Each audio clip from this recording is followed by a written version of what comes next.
The man laughed. Not a polite laugh, not a nervous laugh, a real, dismissive, gut-level laugh. He leaned back in his leather chair, looked at the four young men standing in front of him, and said 5 words that would haunt him for the rest of his life. "This band has no future." Jimmy Page didn't say a word. He just smiled. That smile. Everyone who was in that room remembered it. Not an angry smile, not a nervous smile, something quieter than that. Something that looked almost like pity. Like Jimmy Page already knew something the man in the leather chair didn't. Like he can see something the rest of the room couldn't. And the terrifying thing is, he was right. But to understand what happened in that room in the spring of 1968, you have to go back a little further. You have to understand what Jimmy Page had already survived before he ever walked through that door. Because the meeting at Atlantic Records wasn't the first time someone had tried to tell Jimmy Page who he was allowed to be. It wasn't even close. James Patrick Page was born on January 9, 1944, in Heston, Middlesex, a quiet corner of England where nothing particularly remarkable was supposed to happen. His father was an employment officer. His mother worked in a doctor's surgery. They were ordinary, decent people who lived ordinary, decent lives. And their son was going to be something else entirely. Nobody knew it yet.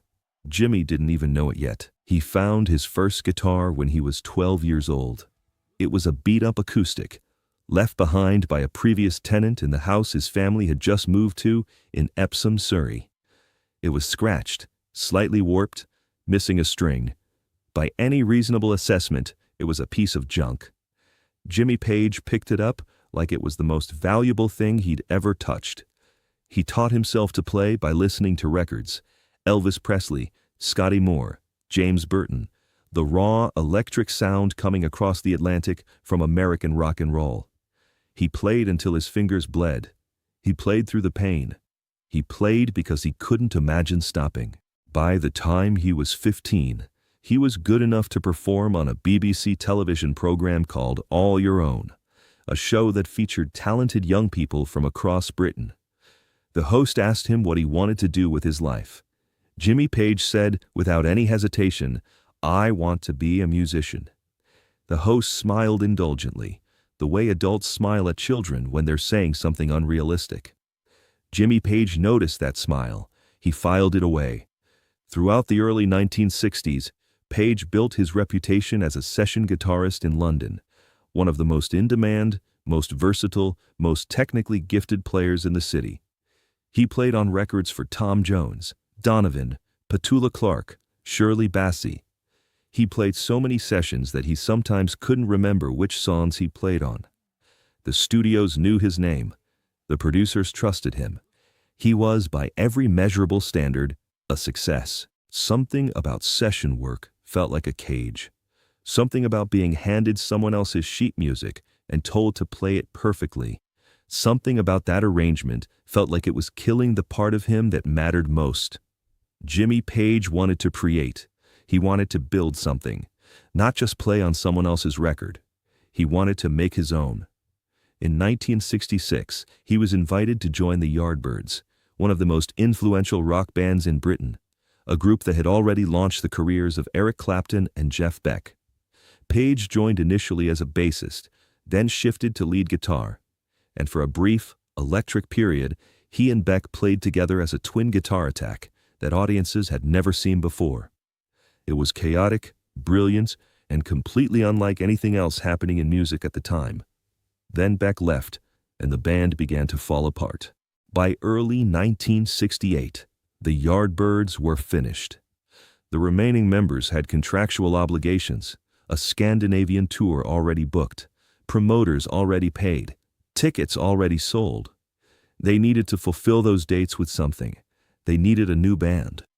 Jimmy Page, who had quietly been collecting ideas, sounds, and musicians in his head for years, understood immediately what this moment was. He went looking for a singer.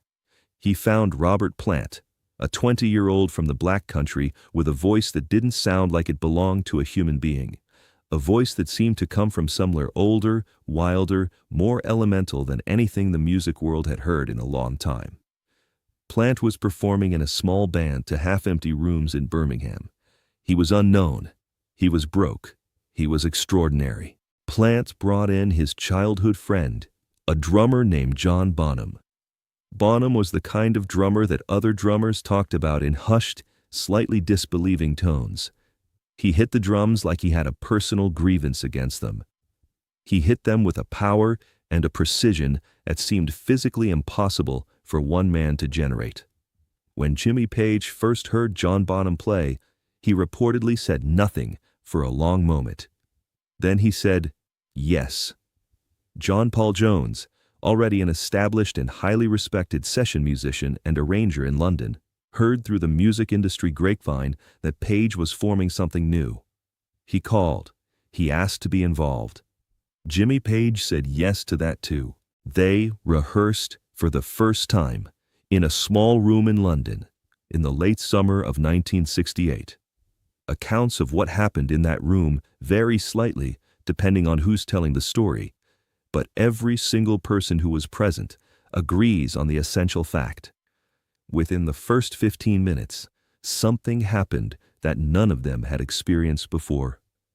The sound they made together was not the sum of four musicians. It was something else.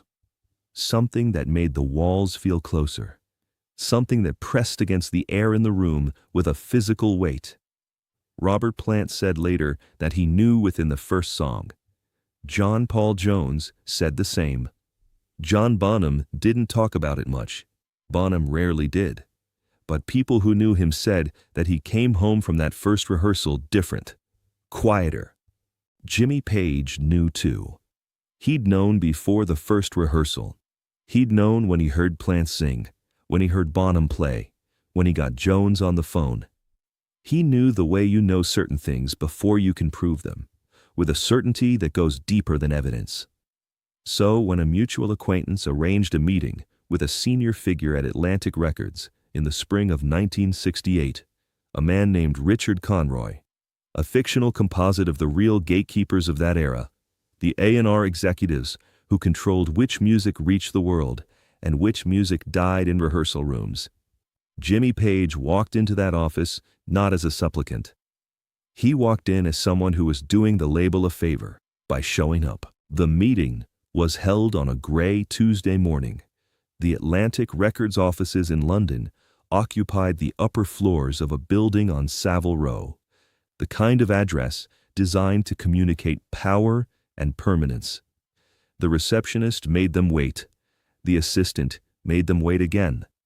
When Conroy finally appeared, he did not apologize for the delay.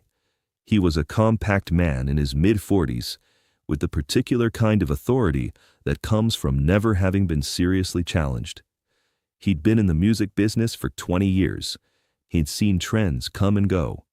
He'd signed artists who became legends and passed on artists who also became legends. A fact he'd learned to live with by telling himself he'd made the right calls based on the information available.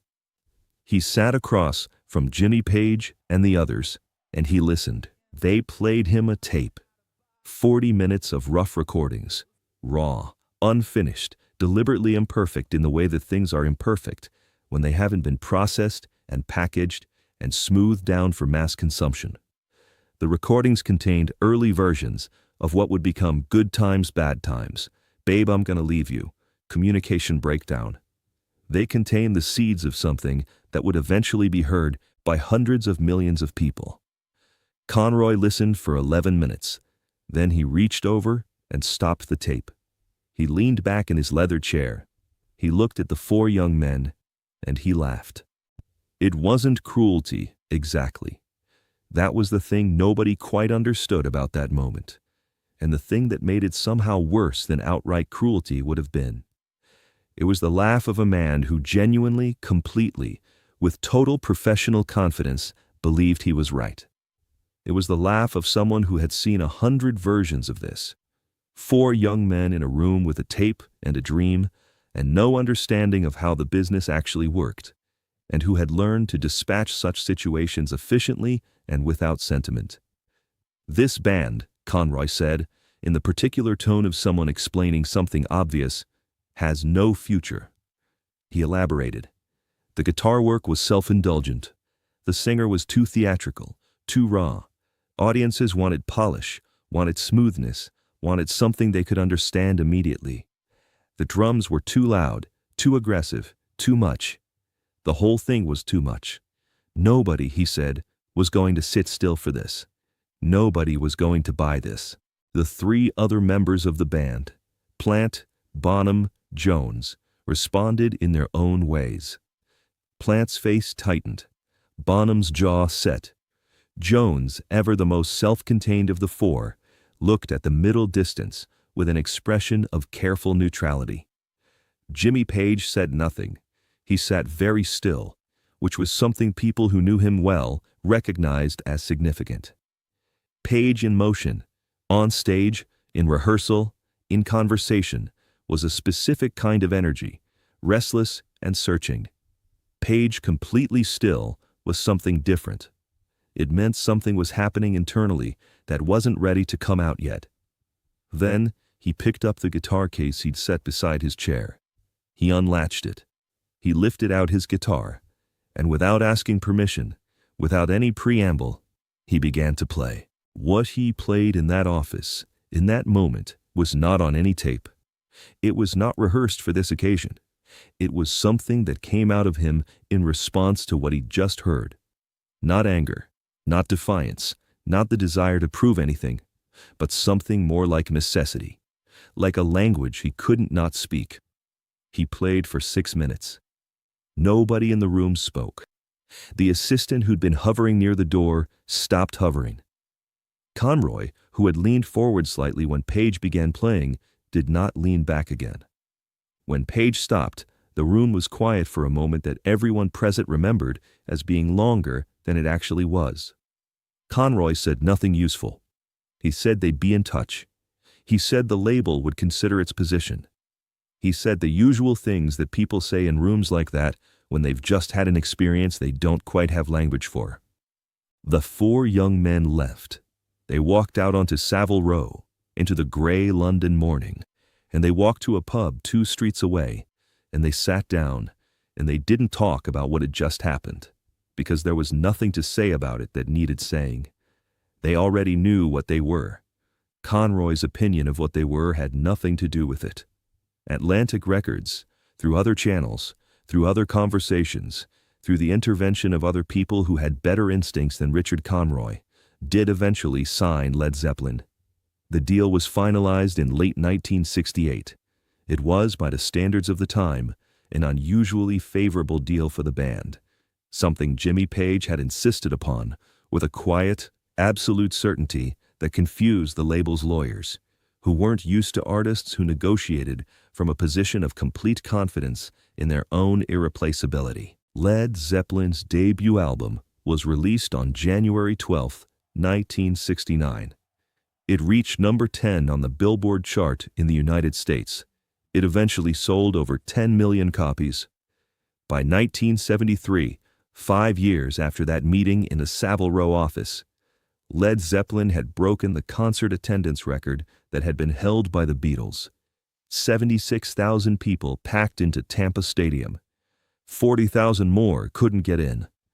Jimmy Page stood backstage before that show, and according to at least one person who was with him that night, he didn't seem nervous. He didn't seem triumphant either. He seemed focused, in the way he always seemed focused. Like he was already thinking about the next thing, the next sound, the thing that didn't exist yet, that he was going to make exist. Richard Conroy, or the man he represents, the composite of every gatekeeper who heard that tape and heard those rough recordings and measured them against the existing world instead of against the world that was coming. Richard Conroy is not remembered. That's the thing about being the person who says this has no future to something that turns out to have an enormous future. History doesn't preserve your name. History preserves the thing you fail to recognize. But here is the part of the story that doesn't get told enough. the part that matters more than the vindication and the record sales and the sold-out stadiums. Jimmy Page, in the years after Led Zeppelin became what Led Zeppelin became, gave multiple interviews in which he was asked about the people who had doubted him, the people who had said no, the people who had laughed. And consistently, across years and decades, his answer was a variation of the same thing. He didn't think about them.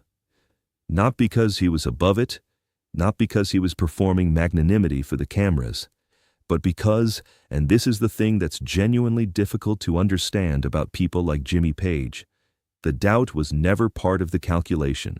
It never had been. He had picked up a broken guitar at 12 years old and felt something happen inside him. That feeling didn't require external validation. The man in the leather chair could laugh all he wanted. The laugh didn't touch the thing Jimmy Page knew. The laugh didn't get anywhere near it. This is the thing that separates the people who change the world from the people who describe the world as it currently exists. Not talent, exactly. There are talented people who believe every dismissal they hear and spend their lives smaller than they should have been. Not ambition, exactly. Ambition that depends on other people's approval is just anxiety in an expensive suit. It's something more specific than either of those things. It's the ability to hold your own perception of reality in your hands, to feel its weight and texture, to know it as something real, and to keep holding it, even when someone in authority tells you you're holding nothing. Jimmy Page walked out of that office in 1968 with a smile on his face. Not because he was certain of success, not because he had a plan, but because he had heard what he'd heard in that rehearsal room, and nothing Richard Conroy said was going to make him unhear it. 4 years later, in the summer of 1972, Led Zeppelin played a concert in Los Angeles that lasted 4 hours. 4 hours. The audience didn't leave. Nobody walked out to beat traffic. Nobody checked their watch. They stood there, all of them, held completely still by the thing Jimmy Page had known was there from the beginning. The thing he'd picked up in a broken house on the day he found a broken guitar. The thing he'd carried through session rooms and Yardbirds rehearsals and meetings with men in leather chairs. Led Zeppelin released 9 studio albums. They are regularly cited as one of the greatest, most influential rock bands in history. Their music has been heard by more people than the population of most countries. Stairway to Heaven is still, decades after its recording, one of the most played songs on radio worldwide. Jimmy Page's guitar work on that song, and on hundreds of others, is studied in music schools, dissected by scholars, attempted and reattempted by guitarists who understand technically what he was doing and still can't fully replicate the feeling of it. And somewhere in all of that, in the enormity and the legacy and the decades of impact, there is a small Tuesday morning in London in 1968. There is a man laughing. There is a guitar case being unlatched. There is 6 minutes of music in an office where music was never supposed to happen. And there is a smile, quiet, unhurried, unafraid. The smile of someone who already knows. The smile of someone who understood, even then, that the laugh meant nothing, that the opinion meant nothing, that the only thing that had ever mattered was the thing he heard when he played, the thing that answered back from inside the instrument, from inside the room, from inside himself. Jimmy Page heard that thing at 12 years old. He never stopped hearing it. And no man in a leather chair, in any office, in any city, in any year, was ever going to silence it. There is a detail that almost never gets mentioned in the official histories. After the Savile Row meeting ended, after the 4 of them walked out and found that pub 2 streets away, Jimmy Page sat down and pulled out a notebook. Not to process what had just happened. He pulled it out because somewhere between the moment Conroy stopped the tape and the moment Page started playing, an idea had come to him. Something about a chord progression he'd been working on. Something about the way the silence in that room had felt. He didn't want to lose it. Robert Plant watched him write for a moment, then looked away. He understood. That was the thing about Jimmy Page that Plant recognized almost immediately. The music was always running underneath. The outside world could do whatever it wanted. The music didn't stop. There are thousands of musicians who heard a version of what Jimmy Page heard in that office. Thousands of people told by someone with institutional power that what they were making wasn't right. Most of them adjusted. They softened their sound. They listened to the man in the leather chair. Jimmy Page didn't adjust. Not because he was reckless. He was meticulous, strategic, deeply knowledgeable about the industry. He understood exactly what Conroy represented. He simply decided it didn't matter more than what he already knew. That decision is the actual story. Not the sold-out stadiums, not the record sales, not the decades of legacy. The actual story is a man sitting in an office while someone laughs at him, and deciding, without any proof that he was right, to trust what he heard inside himself, more than what he heard across the desk. Led Zeppelin's debut album was recorded in 36 hours. A fact that still staggers people, because it sounds like something that should have taken months. It didn't. The four people making it already knew exactly what they were doing. They had already found each other. All they had to do was capture it. The man who laughed in that Savile Row office never got to hear the finished album before it was played to the world. History made sure his opinion became the least relevant opinion in the room. Jimmy Page heard that thing at 12 years old. He never stopped hearing it. And no man in a leather chair, in any office, in any city, in any year, was ever going to silence it. If this story moved you, hit that like button and subscribe. We share stories like this every week. And tell us in the comments, what's your favorite Led Zeppelin album, and when did you first hear them? Drop it below.